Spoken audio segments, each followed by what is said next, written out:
Speak your heart with Samina Pirzada में मेरे आज के मेहमान हैं अली अब्बास। एक अदाकार हैं और अदाकार बनने का ख्वाब तो उन्होंने बचपन में देखा था, मगर अदाकारी तक पहुंचते पहुंचते काफ़ी साल लगे, लेकिन आजकल वो छाए हुए हैं। लेकिन क्या हम जानते हैं कि वो कैसे इंसान हैं, कैसे सोचते हैं, क्या सोचते हैं? आज जानेंगे। आइए मिलते हैं अली अब्बास से। Thank you so much Ali, वक्त निकाला और आ गए। और ये पोनी किस लिए बनाई है? ये मेरे बाल जल्दी में बन नहीं रहे थे तो बस आई जस्ट कोई किसी कैरेक्टर के लिए बनी है? जी जी, ये बेसिकली अभी जो एक कैरेक्टर मैं प्ले कर रहा हूँ उसमें ज़रा थोड़ा सा अनलाइक माय पर्सनालिटी है। The guy is overboard with everything, so वो उसके लिए ओवर द टॉप। हाँ, तो फिर बाल भी हैं और दाढ़ी भी है। तो क्या मुश्किल नहीं होती है कि ये बाल लंबे कर लो, दाढ़ी रख लो, फिर कोई और कैरेक्टर आ जाए और फिर उसकी कॉन्टिन्यूटी में फंस जाओ? नहीं, वो यही होता है एक्चुअली कि दाढ़ी आपने रख ली है, अब आप एक प्लान करते हैं। जैसे आपको पता है कि 3 महीने के अरसे में आप सोचते हैं कि एक सीरियल खत्म हो जाएगा। एक वक्त में एक करते हो, एक वक्त में एक कर रहा होता हूँ, तो वो कभी भी उस 3 महीने में ख़त्म नहीं होता। कोई ना कोई प्रॉब्लम होती है कि वो चौथे महीने में एंटर हो जाता है, and then you have planned something else 4th month में। तो वो हमेशा कॉन्टीन्यूटीज़ के बहुत मसाइल होते हैं। सो अभी आई एम ट्राइंग कि जिस प्रोजेक्ट के लिए मैंने ये रखा है वो दिसंबर में मैं ख़त्म कर दूँ किसी तरह, बट आई एम श्योर वो जनवरी तक जाएगा और फिर फंस जाऊँगा मैं। But it's very difficult. लड़कियों का बहुत आई थिंक बहुत मुश्किल काम है उनका, इतना तैयार होना। मैं हमेशा देखता हूँ और मैं कहता हूँ यार ये हमारे लिए ब्लेसिंग है। मैं बड़ा जेलस होती हूँ, है ना, कि जल्दी से तैयार होके आ जाते हैं और हमें इतने 2 घंटे पहले निकलो है ना? हम तो असिस्टेंट के साथ, आपके पास भी है ना, आई मीन मुश्किलात हैं कि बालों जी, को वो एक, अब जैसे मेरे लिए it's very difficult to maintain ये वाला मूंछ का जो एक बल है ऐसा ही रहना है। कभी ऐसा होता है ना कि आप परफॉर्मेंस दे रहे होते हैं और आप किसी सीन में इनग्रोस्ड होते हैं और एकदम से आपको कहा जाता है ये यार ये मूंछ आपकी ठीक करनी है, और आपके लिए वो बहुत इररिलेवेंट होती है, बट जो देख रहा होता है वो शायद उसके लिए बहुत रेलेवेंट चीज़ होती है। तो वो आपकी परफॉर्मेंस को ब्रेक कर देती है, आपको जोन से बाहर निकाल देती है। So it's very difficult to maintain एक तरह का कोई गेटअप।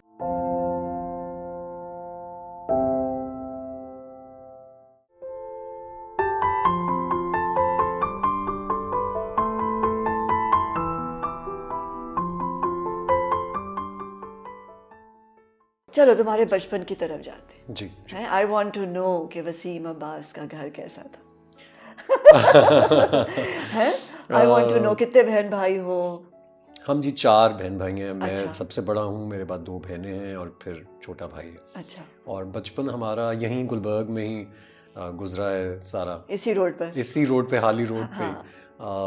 और बड़ा नॉस्टैल्जिया हो रहा था अभी जब मैं आ रहा था, क्योंकि हम जॉइंट फैमिली सिस्टम में रहते थे और दादा दादी के साथ ही बचपन मेरा तो बहुत ज़्यादा गुजरा हुआ है। मतलब आई थिंक शुरू के 10-12 साल दादा दादी के साथ ही, और उनके साथ की मेमोरीज़ ज़्यादा हैं बनिस्बत के अपने माँ बाप की मेमोरीज़ के, बिकॉज हम ज़ाहिर है उन्हीं के साथ रहते थे। एंड गुलबर्ग में एक ट्रेंड है बहुत बड़े बड़े घरों का, आज भी है, जो सर्वाइविंग लोग हैं आज के दौर में। तो उस वक्त क्योंकि कम्युनिकेशन इतना स्ट्रॉन्ग नहीं था जैसे आज आपके पास फ़ोन्स हैं, आपके पास you have every facility to let the other person know कि आप कितनी देर में पहुंचेंगे, क्या करेंगे। तो उस वक्त ये था नहीं, तो हम लोग ज़्यादातर फिर अपने दादा दादी के पास ही होते थे। और कम्युनिकेशन मैं और मेरी बहन जो है हम दादा दादी के साथ ही हमारा ज़्यादा कम्युनिकेशन होता था। तो कैसा, क्या याद है, अर्लीस्ट मेमोरी क्या है?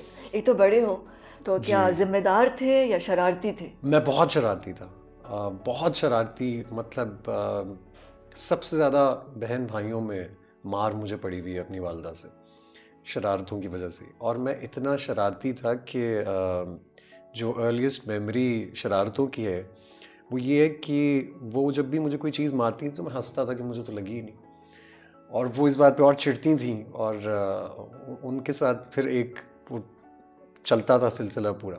बट मैं सबसे शरारती था। But on the other side I was the most protective of my siblings, अपने बहन भाइयों के मामले में, क्योंकि मैं बड़ा था सबसे।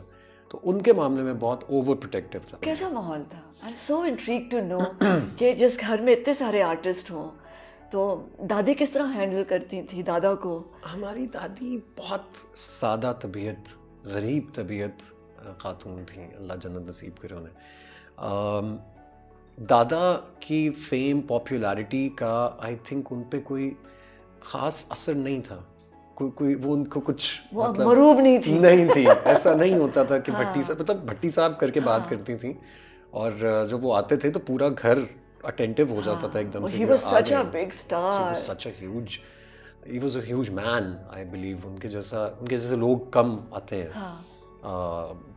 बट वो हमारे घर का माहौल was very नॉन फिल्मी, बहुत नॉन फिल्मी था, बहुत मतलब कोई हमसे आज भी अगर कहते हैं ना कि आप लोग तो ड्रामे के लोग हैं या फिल्मों के लोग हैं, तो हमें अजीब सा लगता है कि हमारे घर का माहौल शायद आपके घर के माहौल से ज़्यादा बेहतर होगा, क्योंकि हमारे घर में बचपन से ही हमें नमाज, रोज़ा, हमारी पढ़ाई की तरफ बहुत तवज्जो दी गई थी, और उसके अंदर हमारे माँ बाप के साथ हमारे दादा दादी और हमारे बाकी जो रिलेटिव्स थे सबका बहुत कंट्रीब्यूशन था।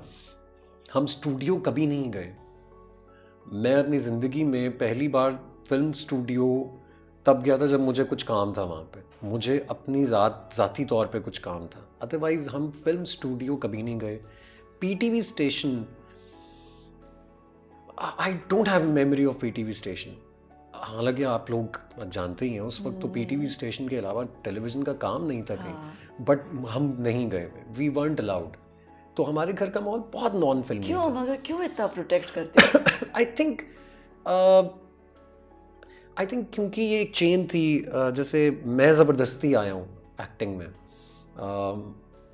आप तो जानती ही हैं, you very close to all of us, but मैं तो लॉयर, कॉर्पोरेट लॉयर था, तो मैंने I gave up my job and I gave up everything. वहाँ बाद में आएंगे, Okay. अभी हम बचपन में हैं। तो because I want to know कि जब एक स्टार है और फिर वसीम ने भी डिसाइड किया कि वो एक्टर बनेगा, जी जी, है ना, फिर उसका बेटा नेचुरली एक्टर बनेगा। हाँ, लेकिन ये लोग चाहते नहीं थे, कोई भी नहीं चाहता था, ना मेरे दादा। क्योंकि वसीम ने तो देखो, वसीम ने तो किया ना, अपने उन्होंने भी ज़बरदस्ती किया, ये शायद आपको नहीं पता होगा। वो ज़बरदस्ती दादा से लड़ झगड़ के एक्टर बने थे। सो ये ट्रेडिशन है, ये ट्रेडिशन कि है, लड़ झगड़ के काम करना है। ये ट्रेडिशन है कि हमने मना करना है कि आपने नहीं आना, और बच्चे ने कहना मैंने जाना है। सो हमारे घर के माहौल में प्रोटेक्टिव, आपने बिल्कुल सही वर्ड यूज़ किया, they were overprotective about this field. I think क्योंकि उस ज़माने में इसकी एक्सेप्टेंस नहीं थी। आज के दौर के मुकाबले में आज इट्स अ प्रोफेशन, आज लोग कहते हैं कि हाँ यार प्रोफेशनल एक्टर है, बट ये प्रोफेशनल एक्टर टर्म उस जमाने में यूज नहीं होती। पूछा जाता और क्या करते हो साहब। और सच भी है कि टेलीविजन पे तो शायद पैसे भी नहीं थे, फिल्म में बहुत पैसे थे। हमारा फिल्मी बैकग्राउंड की वजह से हेंस लाइफस्टाइल ऐसा था। अगर सिर्फ टेलीविजन पे डिपेंडेंट होते तो मेरा ख्याल है कि कुछ साथ करना पड़ता अब्बा को भी, बट इस वजह से दे वर मोर फोकस्ड कि हम लोग करियर ओरिएंटेड बने, जो करियर्स हैं, डॉक्टर्स, लॉयर्स, इंजीनियर्स। तो क्या कान में क्या आवाज़ पड़ती थी? दादा चलते चलते क्या कहते थे? हमारे दादा बहुत, हमारे साथ तो उनका क्या मतलब वो क्या है मेमोरी, क्या याद है? बहुत सी मेमोरीज हैं। जैसे आज आपके शो में ही बता देता हूँ, जो सबसे ज़्यादा आवाज़ गूंजती है मेरे कानों में वो मेरा नाम है, जो कि मेरा फैमिली नेम है, which is Bunty. It's quite odd for people, because मेरा जो पर्सनालिटी है on screen end of screen वो बंटी से बहुत अलग है। सो मेरी दादी पंजाबी, क्योंकि हम लोग बिल्कुल पक्के पंजाबी लोग हैं, तो मेरे बहुत से नाम वो लेती थी प्यार से, बंटो, और उसी के साथ राइम करके बहुत सी चीज़ें करती थी। और दादा जो हैं वो कहते बंटी थे, लेकिन उनके क्योंकि बहुत बारोब इंसान थे वो, उनका बड़ा रोब था अपने बच्चों पे, ख़ास तौर पे बेटों में बहुत रोब था, लेकिन हमारे साथ बहुत ही एक नफीस और ऐसा रवैया होता था कि हम रोज़ रात को, मैं अपने दादा के पैर दबा के सोता था, अपनी दादी के पैर दबा के सोता था। तो वो कहानियाँ होती थी, वो अपनी करियर की कहानियाँ, अपनी स्ट्रगल की कहानियाँ, अपनी ट्रैवलिंग की कहानियाँ, और दादी जो है वो अपनी कहानियाँ, तो हमारे पास बड़ा तो उस वक्त ये बंटी क्या सोचता था? उस वक्त क्या दिमाग में ख्याल आते थे कि बड़ी फैसिनेटिंग सी मेरा बचपन था, क्योंकि वो शायद क्रिएटिविटी ब्लड में चलती हुई आ रही थी, तो मैं हर कहानी को, आज तक मेरी इमेजिनेशन इसलिए बहुत स्ट्रांग है कि मुझे कोई कहानी सुना रहा होता तो मैं साथ साथ उसका विजुअल बन रहा होता है मेरा, तो वो बहुत सी कहानियों के विजुअल्स बनते थे।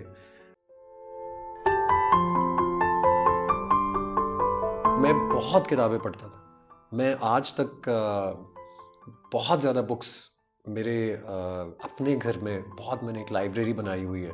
कोई ऐसी किताब है, कोई किताब याद है जो मिली? कि मैं बहुत किताबें पढ़ता था, मैं आज तक बहुत ज़्यादा बुक्स मेरे अपने घर में, बहुत मैंने एक लाइब्रेरी बनाई हुई है। और मेरी सोर्स ऑफ इंस्पिरेशन मेरे दादा ही थे, क्योंकि मेरे दादा के कमरे में मुझे याद है कि एक बहुत बड़ी लाइब्रेरी थी। अच्छा। और जहाँ पे वो ज़्यादातर अपना वक्त गुजारते थे, और वो जाहिर है वो किताबें ज़रा उनके तबीयत के, उनके मिजाज के मुताबिक थी, बट मुझे तो वो किसको मिली किताबें? वो मेरे ताया के पास है। वो सब मेरे दादा के अवार्ड्स और उनकी बुक्स वो मेरे ताया के पास है, और वो उनके पास ही होनी चाहिए, क्योंकि वो सबसे सेफ इंसान है हमारी फैमिली में उन चीज़ों को प्रिजर्व करने के लिए। तो वो ये कभी ऐसा लगा कि जब चीज़ों को देखते हो या किताब को देखते हो कि काश मैं इसे उठा सकता और ले जा सकता है? कोई ऐसी चीज़ है? मुझे लगता है कि एक दादा के अवार्ड्स थे जो मुझे, मेरी बहुत नज़र होती थी जिन पे, और जिनके बारे में मैं सोचता था कि यार ये मुझे रख लेने चाहिए अपने पास, क्योंकि एज एन एक्टर शायद 7-8 साल से तो कम से कम मैं अवार्ड स्पीच दे रहा हूँ अपने शीशे के सामने खड़ा होके तो आई थिंक अगर मैं वो अवार्ड्स रख लेता अपने पास तो वो दे वुड हैव हेल्प्ड। दादा के जूतों में कभी पाँव डाल के चले हो? बहुत दफ़ा हम तो, मैं बहुत लाडला था अपने दादा का, इसीलिए आई कैन सी दैट। तो मैंने वो सब चीज़ें की हुई तो हैं। उनकी क्या चीज़ होती थी जिससे खेलते थे? उनकी तस्बीह हम बहुत पकड़ के हम खेला करते थे, और क्योंकि हमें सेंस नहीं थी तो वो उनकी चीज़ थी। फिर उनके जूते पहन के मैं बहुत भागता था इधर उधर। उसके अलावा उनकी बुक्स जो हैं, उनको जब वो नहीं होते थे तो मैं उनकी लाइब्रेरी में जाकर बहुत देर उनकी बुक्स निकाल कर बस सफ़े पलटता था। ये किताब दोस्ती वहाँ से दोस्ती शुरू हुई किताब के साथ। और फिर बाज़ औक़ात ऐसा होता था कि मैं अपनी दादी के पास किताब ले आता था कि मुझे ये पढ़ के सुनाएं कि इसमें क्या है, और मुझे बहुत सालों बाद पता चला कि वो किताबें क्योंकि बहुत मीनिंगफुल थी और मेरी समझ से बहुत ऊपर की थी, तो मेरी दादी वो किताबें खोल कर सिर्फ एक्ट आउट करती थी कि वो सुना रही हैं, असल में वो कहानी कोई और सुना रही होती थी। बट वो मुझे, क्योंकि उन्हें खुश करना था, तो वो हमेशा किताब को खोलती थी और वो कहती थी अच्छा इसमें एक ये उम्र अयार होता है और एक टार्जन होता है, और मुझे लगता था अरे दादा भी तो यही पढ़ते हैं, ये ज़रा बिगर बुक्स हैं और मैं छोटी किताबें पढ़ता हूँ। सो ये मेमोरीज उनके साथ तो बहुत है। बट मुझे मैंने अपने दादा की ज़िंदगी से बहुत कुछ सीखा है, बहुत कुछ। और उसमें सबसे जो मॉरल ऑफ द स्टोरी मैंने सीखा अपने दादा की ज़िंदगी से, जितनी ज़िंदगी मेरे सामने उनकी गुजरी, वो ये था कि नथिंग लास्ट्स फॉर एवर। हर दिन जो आप गुजार रहे हैं वो बहुत यूनिक और बहुत प्रेशियस है, क्योंकि आप नहीं जानते कि अगले मोमेंट वो चीज़ आपके पास होगी या नहीं। मेरे दादा की जो मेरी अच्छी मेमोरी नहीं है शायद, वो उनका एक आखिरी साल है जब उनको फॉलेज हुआ था, और उनकी बॉडी वापस रिस्टोर हो रही थी, बट वो बोल नहीं सकते थे, और वो बहुत पेनफुल बात थी हम सब के लिए। और क्या उम्र थी उस वक्त मेरी? हाँ, आई थिंक आई वॉज 12-13 शायद, यही कुछ 11-12-13 साल की उम्र थी। बट मैं सेंसिबल हो गया हुआ था। सेंसिबल से मुराद ये कि मुझे लगता है ऐसा, मुझे लगता है मैं टाइम से थोड़ा सा ज़्यादा आगे बड़ा हो गया for different various reasons and exposures. But क्योंकि मेरे दादा की स्ट्रेंथ उनकी आवाज़ रही थी सारी ज़िंदगी। वो सिंगर थे, वो आलिम थे, स्कॉलर थे, और फिर उस इंसान से उसकी सबसे बड़ी ताकत छिन जाना, उनकी आवाज़, that was the most painful memory मेरी उनके साथ। और मैं उनको देखता था और मैं सोचता था कि क्यों हुआ ऐसा, ये तो सबसे गलत चीज़ हो गई है, और क्यों हुआ है। और जाहिर है उसका कोई जवाब ना मिल सकता था, ना मिला। बट मैंने उस चीज़ से सीखा बहुत कुछ कि आप हर उरूज को एक ज़वाल है। तो जितना भी, जिस लेवल का भी आपको जो मिल रहा है उसको एंजॉय करें। तो इस ट्रेजेडी से क्या क्या क्या सीखा और क्या बना दिया इस ट्रेजेडी ने? मुझे वही बात कि मुझे एक स्टेप टूवर्ड्स विजडम शायद मिला इस चीज़ से, क्योंकि मैं हमेशा से बहुत आज तक मेरी यही आदत है कि मैं डिसीजंस बहुत टेक्निकल लॉजिकल बेसिस के ऊपर लेता हूँ, वो कोई भी हो। मैं इमोशनली डिसीजंस नहीं अब लेता ख़ास तौर पे। That side of mind has rather gotten cold. So अम्मी और अब्बू के साथ क्या रिलेशनशिप इस दौरान? अम्मी और अब्बू के साथ मेरा रिलेशनशिप मेरे हमेशा से बहुत अच्छा रहा है। यानी मेरे अब्बा के साथ मेरा रिलेशनशिप जो है वो आपने कुछ हद तक देखा होगा, वो बहुत फ्रेंडली भी है, बट उसमें एक रिस्पेक्ट की लाइन बहुत बहुत स्ट्रॉन्ग लाइन है। मैं अपने अब्बा के सामने ज़्यादा बात नहीं कर सकता हूँ आज दिन तक। मैं अपने अब्बा के साथ शूट नहीं कर सकता हूँ, मैं एक्टिंग नहीं कर सकता हूँ, बड़ा मुश्किल काम है। हालांकि वो बहुत फ्रेंडली हैं। वो हमारे साथ, मेरे तीनों बहन भाइयों के साथ उनकी बहुत दोस्ती है, मेरे साथ उनकी बेइंतहा दोस्ती है। बहुत सी बातें शेयर करते हैं मेरे साथ, मैं अपनी बातें शेयर करता हूँ उनके साथ। But again there is this line जो कि हमने कभी भी क्रॉस नहीं की बहन भाइयों ने।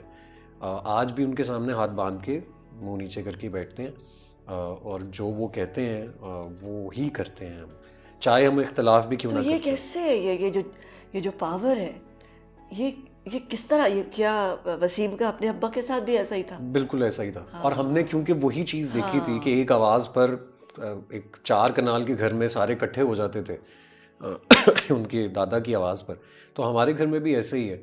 और Who are you closest to बहन भाइयों में? मैं तीनों से क्लोज हूँ, तीनों से ही, क्योंकि मैं सबसे बड़ा हूँ। और लाइक आई सेड, मैंने हमेशा उनको बहुत प्रोटेक्ट किया है। अब मैं कराची में होता हूँ, वो लोग लाहौर में होते हैं, बट मैं I am always in touch. मैं हमेशा पूछता रहता हूँ कुछ चाहिए, कुछ मंगवा दूँ कहीं से।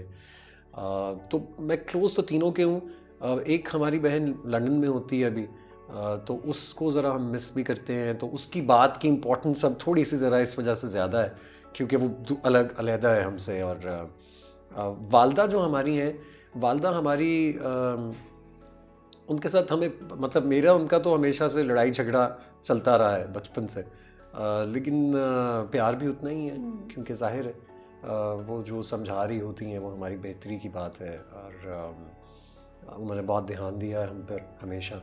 तो मुझे लगता है कि जिस पेरेंट के साथ आपका ज़्यादा वक्त गुजर रहा होता है, जाहिर है उसके साथ फिर एक फ्रैंकनेस का लेवल भी और होता है, शायद उसकी डांट और मार का उस तरह असर नहीं होता, क्योंकि बाप यूजुअली घरों से बाहर होते हैं, तो जब वो आकर डांटते हैं तो उसका असर कुछ और होता है।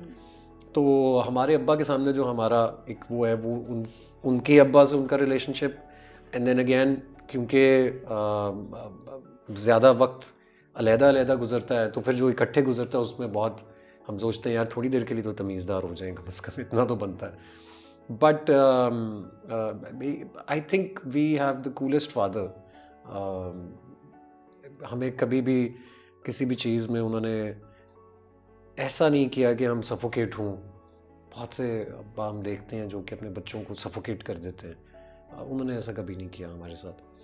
So when he wanted to marry again, जी, जब वो दूसरी शादी करना चाहते थे, तो क्या वो आके उन्होंने आप लोगों से बात की थी? उन्होंने मुझसे बात की थी, but I think I was too young to understand anything at that time.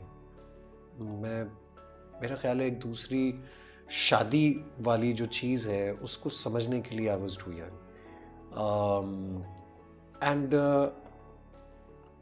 जो वो हमारा बचपन का पीरियड है, एटलीस्ट 2 साल, हाँ, वो बहुत मुश्किल था। वो क्या उस वक्त क्या उम्र थी? अनफॉर्चुनेटली दादी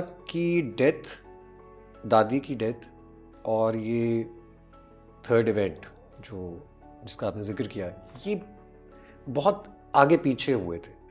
सो वो मेरे लिए लाइक आई सेड के बड़ा ग्रोइंग एक्सपीरियंस था एज अ पर्सन। अगर मैं 12 साल का था तो मैं 15 साल के बच्चे की तरह सोच रहा था, क्योंकि मुझे बहुत सी चीज़ें देखनी थी। अपने बहन भाई देखने थे, अपनी वालदा को देखना था, अपने बाप को भी देखना था। बट जाहिर है वो इनिशियल टाइम जो था उसमें लगता था कि गलत हुआ है जो हुआ, उसको नहीं होना चाहिए था। बट वो पीरियड ज़रा मुश्किल था। तो उसको कैसे हैंडल किया वालदा ने? उस वक्त वालदा सपोर्ट सिस्टम बनी?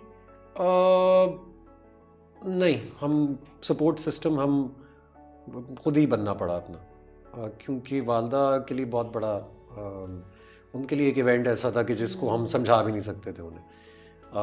बट ये है कि थोड़े से अरसे के बाद सब ने रिकवर कर लिया था। सब अपनी अपनी जगह पे एडजस्ट कर गए थे, एक्सेप्ट कर चुके थे कि अब ये है। सो अब इसको how to go about it, आगे कैसे चलना है इससे, विच वॉज वाइज। तो इसको किस तरह से हैंडल किया था? मुझे लगता है कि इसको हमारे अब्बा ने ही सही से हैंडल किया। हाँ। उन्होंने ही जो ड्राइविंग सीट थी उस पर, क्योंकि हम लोग बहुत छोटे थे और अम्मा वॉजंट रेडी, तो उन्होंने ही realize this thankfully very soon, and उन्होंने खुद ड्राइविंग सीट पे आकर चीज़ों को सेटल किया। And he admitted a lot of things. बहुत सी बातें उन्होंने हमसे पर्सनली भी की, हमारी वालदा से भी की, और हमने भी समझा कि अब जो हो गया वो तो हो गया है। एंड सिंस हम लोग वो एक पब्लिक फिगर हैं, तो बहुत सी चीज़ें हैं जो कि प्राइवेटली हो नहीं सकती हैं। तो अगर हम उसको ज़्यादा एक्सप्लॉइट करेंगे तो बात ख़राब ही होगी। So with the passage of time we realized कि इज़ ओवरडन। जो भी वो हमारे लिए कर सकते थे उन्होंने ओवरडू ही कर दिया। मतलब हमें पैम्पर कर करके ख़राब ही कर दिया। तो वो ठीक है, एक गलती सबको माफ़ है, हम भी माफ़ करते हैं। हमें कोई ऐसे no hard feelings for anybody. I think इस तरह के जो इवेंट्स होते हैं they there to teach you something for the other. So मैंने बहुत कुछ सीखा है। मैंने अपने इनिशियल ईयर्स में अपने दादा से, और उसके बाद आज तक मैंने अपने अब्बा की लाइफ से बहुत कुछ सीखा है। एंड आई थिंक मैं एक्टर भी इसीलिए बनाऊँ क्योंकि मैं शुरू से ही बहुत ऑब्ज़र्व करता रहा हूँ हर चीज़ को, हर इंसान को। मुझे आदत है कि मेरी ऑब्जर्वेशन पावर इसलिए बेहतर हो गई है पहले से बहुत, कि मैं ऑब्ज़र्व करता हूँ लोगों को, देखता हूँ कि कैसे सोच रहे हैं, ये कैसे उठते बैठते हैं, ये कपड़े कैसे पहन रहे हैं, ये सोच क्या रहे हैं। एक ही बात अगर मैं भी कर रहा हूँ और वो भी कर रहे हैं, तो इतना मुख्तलिफ जाविया फिर भी क्यों है? अंदर एंगर तो नहीं आया था? बहुत ज़्यादा है, बहुत ज़्यादा है। क्योंकि पता है जब कभी ऐसा होता है तो यूजुअली बेटियां ज़रा सा उसको बेहतर तरीके से हैंडल करती हैं, लेकिन जो बेटे होते हैं उनमें एंगर आ जाता है। उनमें एंगर तो बहुत ज़्यादा है, बहुत ज़्यादा। आई थिंक मेरी पर्सनालिटी की जो सबसे वीक लिंक है वो एंगर ही है। वो आई थिंक कि जब मुझे आ जाता है तो वो बहुत ज़्यादा है, और क्योंकि वो इतनी चीज़ें का दबा हुआ है शायद, तो वो फिर एक दफ़ा ही फटता है कहीं ना कहीं, और वो बुरा होता है। वो मैं हमेशा आई मेक श्योर कि वो ना ही हो तो बेहतर है, क्योंकि बाद में मुझे ही खुद एम्बैरेसमेंट होती है कि मैंने गुस्से में अच्छा नहीं होता कि बैठे और इंसान बात कर ले बजाय इसके कि सब कुछ अपने ऊपर ही ले? देखिए, अगर ऐसा होना शुरू हो जाए तो क्या ही बात है, पूरी दुनिया सुधर जाए। ये भी सही है, लेकिन आई थिंक माँ बाप से तो बात करनी चाहिए। माँ बाप से बात, देखिए मुझे लगता है कि आज के दौर में जैसे मैं जिस तरह का मैं बाप हूँ, मैं शायद, और मैंने अपनी बहनों के साथ भी हमेशा ऐसा ही रवैया रखा कि मैंने उनसे कहा कि आपका जो भी मसला है वो आप मुझसे खुल के डिस्कस कर सकते हैं। एंड मैं I am your brother, but I will be a better friend अगर आप कोशिश करें। तो मेरी बहनों ने हमेशा हर बात मुझसे शेयर की, और मैंने कभी भी उनको ये नहीं कहा कि ये कैसे हो सकता है। पसंद नापसंद की बात पे या किसी भी गलती या ऐसी चीज़ पे कि जो जिस पे वो किसी से बात नहीं कर सकती, तो उन्होंने हमेशा मुझसे ही बात की। एंड मैं अपनी बेटी के साथ भी ऐसा ही सोचता हूँ कि ऐसा ही रवैया रखूँगा। 3 साल I just waited for her very quietly and I did nothing at all. बस देखता था रोज। अगर आई वांट टू नो पहला प्यार कब हुआ था? हाँ, पहला प्यार। हाँ। पहला प्यार उफ, बहुत जोर का हुआ। वैसे तो मुझे बहुत प्यार हुए और सब बहुत जोर के हुए हैं। यानी वो हुए कि मैं सोचता था कि शादी करनी है मैं। क्योंकि जो एक एंग्री शख्स होता है हाँ, उसे प्यार वो भी समझता बहुत है कि यही मुझे बस समझ जाएगा। हाँ, है ना? बिल्कुल। इसी लड़की को पता होगा कि मेरे अंदर क्या अलाव जल रहे हैं। मैं आपको बताऊं, मुझे जो मेरा जो जिंदगी में एक दफ़ा ही दिल टूटा है, और वो मेरे पहले प्यार में ही टूटा था। उसके बाद मैं बिल्कुल ठीक हो गया था। यानी मुझे समझ आ गई थी कि क्या करना है, डूज एंड डोंट्स क्या है। अच्छा, तो वो फिर दिल टूटा और फिर दिल तोड़े। दिल, मैं कभी किसी का दिल नहीं तोड़ सका। आज ये आपका जो भी मेरा इंटरव्यू देखेगी, अगर कोई भी उनमें से देखेंगी तो वो ये बता सकती हैं, ये बात मैं कह सकता हूँ, मैंने दिल नहीं तोड़ा, मुझसे तोड़ा ही नहीं जाता था। मैं अगर ऑफ भी हो जाता था तो मैं बस तरीके ढूंढता था कि आप मेरा दिल तोड़ दो किसी तरह, आप इस खुशी के साथ जाओ कि मैंने उसका दिल तोड़ा है। मुझसे नहीं कहा जाएगा कि इट्स ओवर, मुझसे नहीं कहा जाएगा it's not you it's me. ये मैं कभी कह ही नहीं सका, किसी को भी नहीं कह सका, चाहे मैं अजियत में क्यों ना हूं किसी इंसान के साथ। मैं कभी भी ये बात नहीं कर सका कि आप बस अब आप जाएं, मुझसे नहीं कहा गया। पहली बार जिस लड़की जो जो जो पहला प्यार मैं जिनसे कहूँगा, मैंने 3 साल I just waited for her very quietly and I did nothing at all. बस देखता था रोज स्कूल में, वो आती थी और जाती थी और मैं देखता था बस।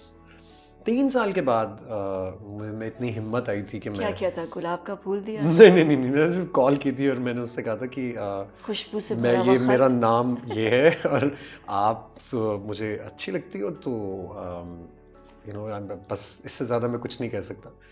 And thankfully she was receptive. वो उन्होंने कहा कि ओके ठीक है, we can think about it, but let's start with being friends first. And she was mature मुझसे मेंटली। आई थिंक लड़कियां ज़रा ज़्यादा जल्दी मेंटली मैच्योर होती हैं। तो वो 1 साल बहुत रिलीजियसली चला था, और उसके बाद फिर जब उन्होंने मुझे डिच किया तो मेरा बहुत दिल टूटा, और बड़े किस्से हैं मेरे कज़न्स के फिर क्या किया था? सामने मेरे रोने धोने के और ड्रामे करने के इस बात के कि ओए भाई तो ज़िंदगी ख़त्म हो गई है, वो चली गई है। मेरे कज़न्स आज तक मुझे छेड़ते हैं इस बात पे कि आप रोए थे उस दिन यूँ। उसके बाद बस फिर थिंग्स वर स्मूथ, बहुत अच्छा सब चलता रहा है। मैंने उससे बहुत सीखा था उस 1 साल में। बस फिर उसके बाद जो प्यार, असल प्यार है, मुझे लगता है वो मुझे मेरी बीवी से ही हुआ है। और ये कहाँ मिली थी? ये बस लक थी मेरी। I think she is such a nice person, और जिस तरह उसने मेरी लाइफ को, मेरे एंगर को, मेरे पैशन को एक डायरेक्शन दी, वो उसके अलावा और कोई नहीं दे सकता था। Because I was completely lost जब मेरी मुलाकात हुई थी हमना से। Why do you say कि you were lost? कि अगर अच्छे पढ़ाई हो रही है, नहीं, सब कुछ ठीक चल रहा है। I was lost because मैं अपने अब्बा की विल के अगेंस्ट एक्टर बनना चाह रहा था, और वो चाह रहे थे कि वो चाहते कि मैं पढ़ाई पे ही रहूं, और फिर उसके बाद मैं तो किया, तो डबल मेजर किया, LLB किया, इतना कुछ किया, सब कुछ कर लिया, बट वो चाहते थे मैं एक्टर ना बनूं। And rightly so, as a father he was protective about me, और उन्हें लगता था कि इतनी तकलीफ से ना गुजरूं। एंड देन ये करियर बहुत अनसर्टेनिटी होती है इस टेलीविज़न के करियर। अब तो खैर बहुत बेहतर हो गया, बट 5 साल 6 साल 7 साल पहले भी इतना ख़ास नहीं था सब कुछ कि आप सर्टन होते।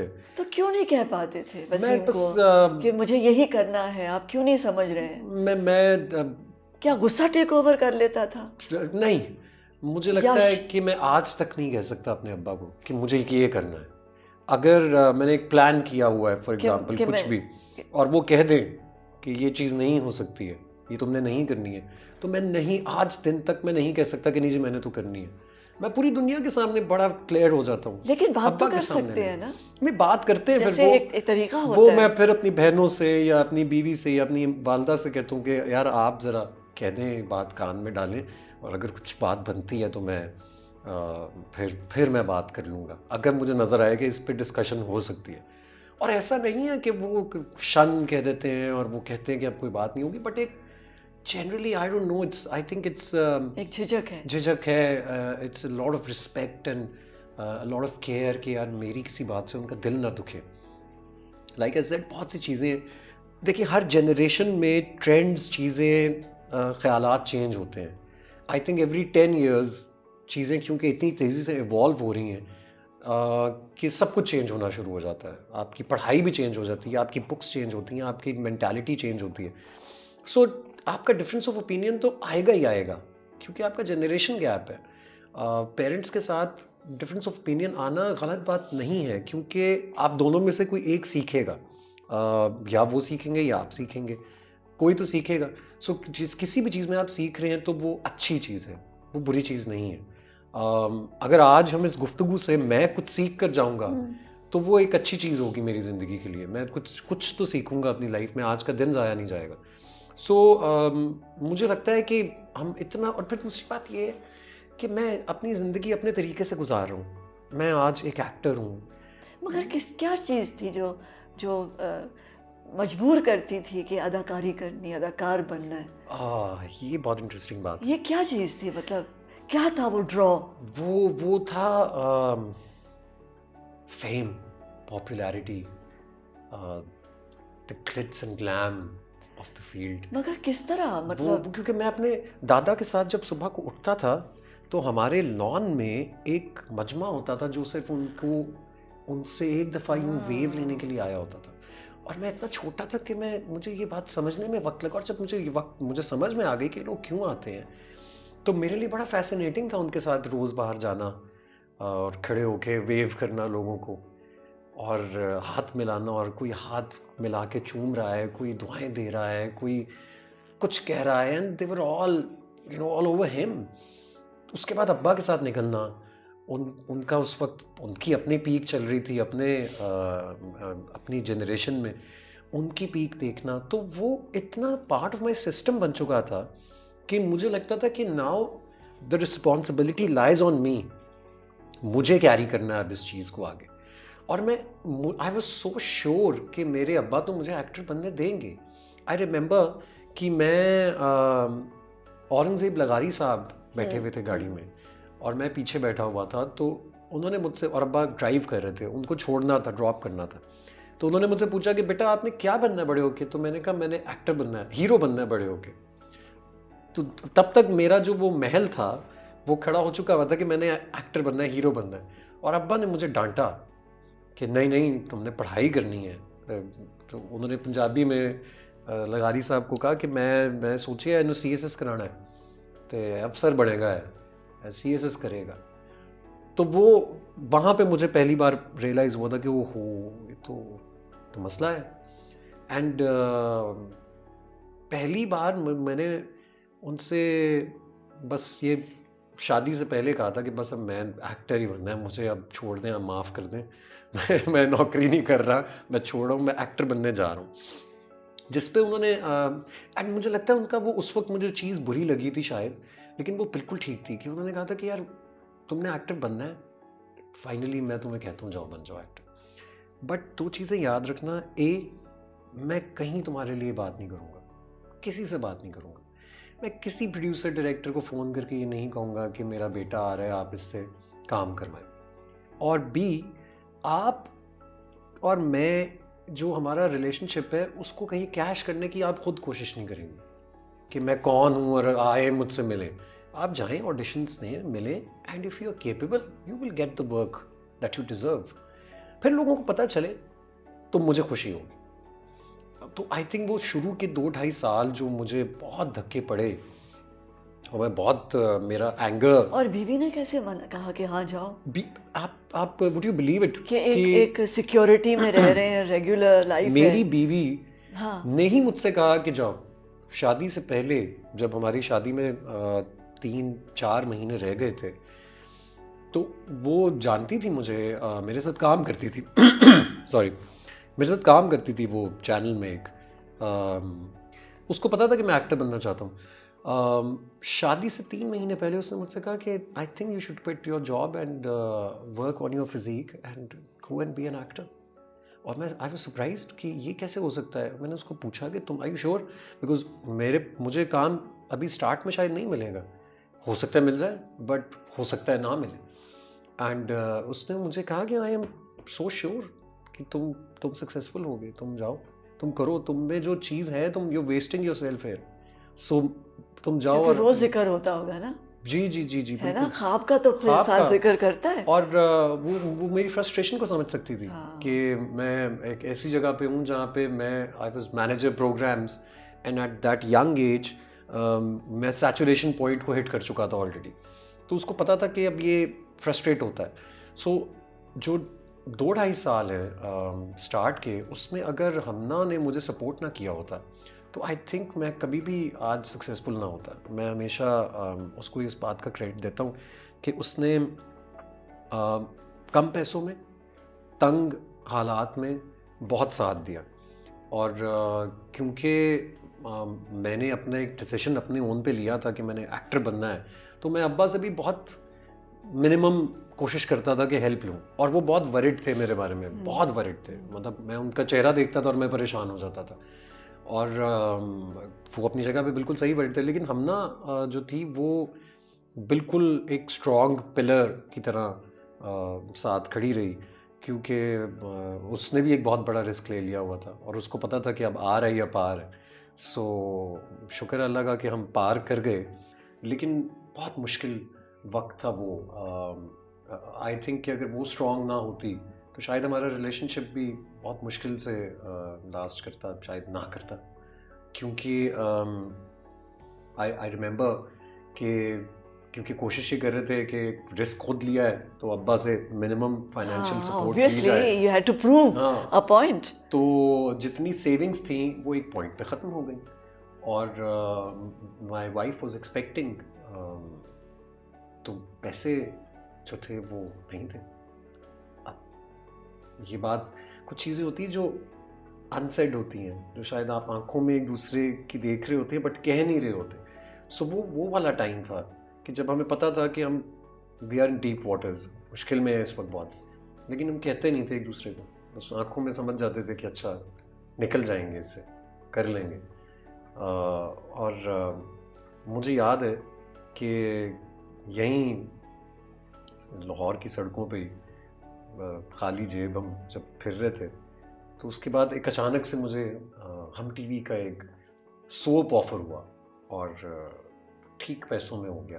पहली बार अच्छे पैसों में कुछ चीज़ मिल रही थी, तो वो मैं करके आया, आई गॉट माई पेमेंट।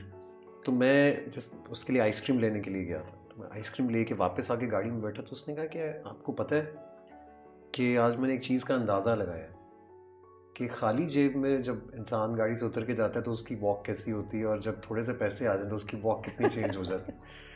और मैंने कितनी एक That is so true. That is so true. Yes. आप कि जेब में पैसे हों तो आपकी चाल, आपकी आवाज़, आपका देखना सब बदल जाता है ऑटोमेटिकली, और जब नहीं होते तो ऑटोमेटिकली वो कुछ और हो जाता है। सो मैंने उससे पूछा कि क्या फ़र्क नज़र आया।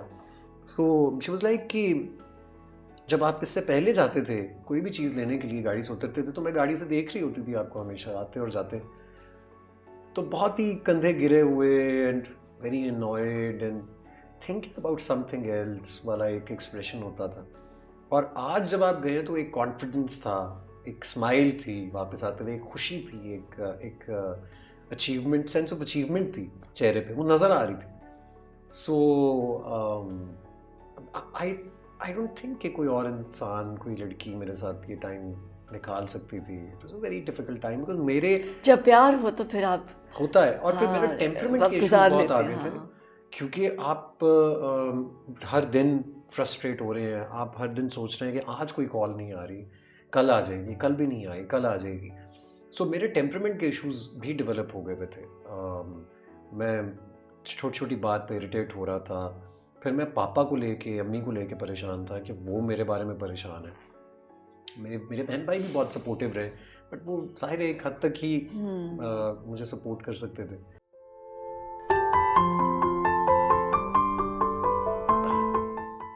जो मेरी कुछ लड़ाई झगड़े हैं, शायद उन्हें इरेज करना चाहूँगा, क्योंकि मुझे लगता है बाकी सब जो मैंने एक्सपीरियंस किया उस टाइम फ्रेम में वो बहुत ज़रूरी था.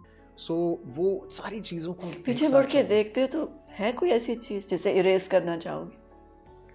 मैं अपनी जो मेरी कुछ लड़ाई झगड़े हैं, शायद उन्हें इरेज करना चाहूँगा, क्योंकि मुझे लगता है बाकी सब जो मैंने एक्सपीरियंस किया उस टाइम फ्रेम में वो बहुत ज़रूरी था. अगर वो मैं ना फेस करता तो शायद मुझे आज इस काउच पे जहाँ मैं बैठा हुआ हूँ, मुझे इसकी अहमियत का अंदाज़ा ना होता. अगर मुझे सब कुछ यूँ मिल गया होता, अब्बा ने दिलवा दिया होता, और मुझे जाते ही काम भी मिल गया होता, तो मुझे इस काम की अहमियत का अंदाज़ा ना होता. मैं आज भी अगर हर कैरेक्टर के ऊपर काम करता हूँ और उसको हर दिन को बहुत खुशी से सेलिब्रेट करता हूँ. सो हीरो से एक्टर बनने का सफ़र रहा ये. बिल्कुल. है ना? और ये चीज़ मैंने नुमान इजाज साहब को देख के सीखी. मैंने उनको देख के सीखा. जब मैंने उनके साथ काम किया, I had the good Fortune of working with him in a serial. उनको देखकर मैंने सीखा कि it's not important that you be the hero. You can always be the actor, and you can live a longer life as an actor. Hero तो आएगा, उसका एक हुआ मचेगा, एंड फिर वो चला जाएगा, एक नया हीरो आ जाएगा. हाँ, एक चकाचौंध का मोमेंट है जी. बट एक्टर अगर आप बन जाएंगे तो एक्टर चलेगा, सारी ज़िंदगी चलेगा. इसीलिए मैंने अपने स्ट्रगल टाइम के बाद रियलाइज़ किया था कि एक्टर हीरो बन जाएगा, हीरो एक्टर नहीं बन सकेगा. सो आपको एक्टर बनना चाहिए ताकि आप फिर हीरो बने. एंड आज अल्हम्दुलिल्लाह वो बात. तो ये तो सीखा अपनी नाकामयाबियों से. जी जी. कामयाबियों से क्या सीखा? कामयाबी आपको कुछ नहीं सिखाती, आपको नाकामी सब कुछ सिखाती है. मुझे ऐसे लगता है कि नाकामी is your best teacher. It teaches you everything. Failure and success is like that one friend. जब आप मिलियनेयर होते हैं तो जो आपके पास आके बैठ जाता है, और जब आपका सारा पैसा ख़त्म हो जाता है तो वो कहता है okay bye, I am going to the other millionaire. So success वो है. फेलियर जो है वो हम सब के लिए, I think it's the closest ally that we have, because every time you fall, if you learn, you rise with a bigger jump. वो कामयाबी है. वो कामयाबी है. राइज, फिर से दोबारा खड़े हो जाना. तो मेरा ख्याल है फेलियर इज वेरी इंपॉर्टेंट. जिंदगी क्या है? जिंदगी हर किसी के लिए बहुत अलग है. जो जैसे जिंदगी की जो स्ट्रगल है वो आपने भी की होगी और मैंने भी की है. बट मेरी स्ट्रगल क्योंकि मेरे लिए बहुत इंपॉर्टेंट है, इसका मतलब ये नहीं है कि आपकी स्ट्रगल मुझसे कम है. मुझे लगता है कि ये बहुत हर बंदे की ज़िंदगी उसके साथ जुड़ी हुई है, और उसमें बहुत चीज़ें हैं, बहुत कुछ है. ज़िंदगी आपकी बहुत पुरसुकून भी हो सकती है, और ज़िंदगी आपकी एक मुसलसल बेचैनी भी हो सकती है. लेकिन ये सब कुछ आपके अपने ऊपर डिपेंड करता है. मेरे लिए ज़िंदगी सेलिब्रेट करने का नाम है. मेरे लिए ज़िंदगी ये नहीं है कि आपके पास क्या है जो मेरे पास नहीं है.